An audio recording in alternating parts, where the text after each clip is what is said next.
എല്ലാ മശായിഖന്മാരും പറയിപ്പിച്ചുകൊണ്ടിരിക്കുന്നതാണ്. ആരെക്കൊണ്ട്?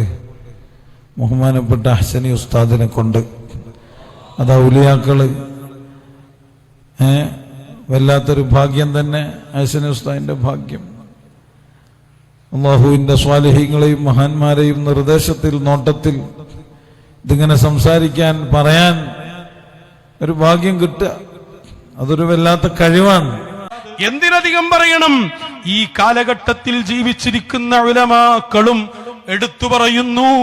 ബഹുമാനപ്പെട്ട സുൽത്താനുൽ ഉലമ AP ഉസ്താദ്, അല്ലാഹു ഖൈറായ ശിഫ നൽകട്ടെ, പ്രഗൽഭരായ ഉസ്താദുമാരിൽ നിന്ന് പഠിച്ചിട്ടുണ്ട്.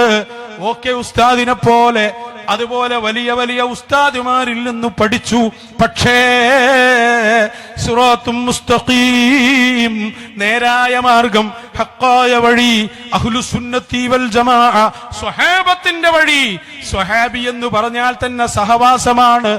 ആ സഹവാസത്തിന്റെ വഴിയിൽ AP ഉസ്താദ് സുൽത്താനുൽ ഉലമ അതാ മടവൂർ ശൈഖുനായുടെ മുമ്പിൽ ഇരിക്കുന്നു, അവിടുത്തെ നിർദ്ദേശം സ്വീകരിക്കുന്നു. അദ്ദേഹത്തിന്റെ രണ്ടനുഭവം ആദ്യം പറഞ്ഞു. എല്ലായിടത്തും പറയുന്ന രണ്ടനുഭവം. ഒന്ന് വിയർപ്പ് മാറിയതും, വേറൊന്നുണ്ടാ ഊടൂര് വാദപ്രതിവാദം. ഇത് രണ്ടും എല്ലായിടത്തും ഉണ്ടാകുക, വേറൊരു സാധനവും ഇല്ല. അതിന്റെ അർത്ഥം തന്നെ എന്താ? സുഹബത്ത് കിട്ടിയിട്ടില്ല. ഇന്നും ജീവിച്ചിരിക്കുന്ന മഹാനരായ സുൽത്താനുൽ ഉലമ AP ഉസ്താദ്, അല്ലാഹു ആഫിയത്തുള്ള ദീർഘായുസ് നൽകി അനുഗ്രഹിക്കുമാറാകട്ടെ.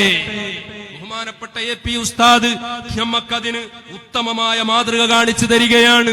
ഉസ്താദുൽ അസാത്തീദായി ഓക്കെ ഉസ്താദായിട്ടുണ്ട്. അപ്പോൾ തന്നെ മഹാനരായ സുൽത്താനുൽ ഉലമ AP ഉസ്താദ് ഏത് വിഷയത്തിനും തീരുമാനമെടുക്കാനും, തന്റെ വിഷയങ്ങൾക്ക് അന്തിമമായ തീർപ്പ് കൽപ്പിക്കാനും, ഏത് വിഷയത്തിലിറങ്ങുന്നുണ്ടോ സമ്മതം ചോദിക്കാനും ആശീർവാദം തേടിപ്പോയിരുന്ന ഹളറത്തേതാ ശൈഖുൽ മശായിഖ് മടവൂരി ശൈഖുനായുടെ ഹളറത്തിലെത്തുന്നു. ശൈഖുനായുമായി ബന്ധം പുലർത്തി.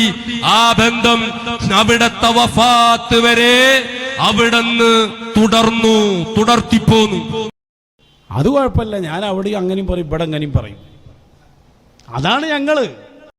എല്ലാ മശായിഖന്മാരും പറയിപ്പിച്ചുകൊണ്ടിരിക്കുന്നതാണ്. ആരെക്കൊണ്ട്? ബഹുമാനപ്പെട്ട ഹസനി ഉസ്താദിനെ കൊണ്ട്.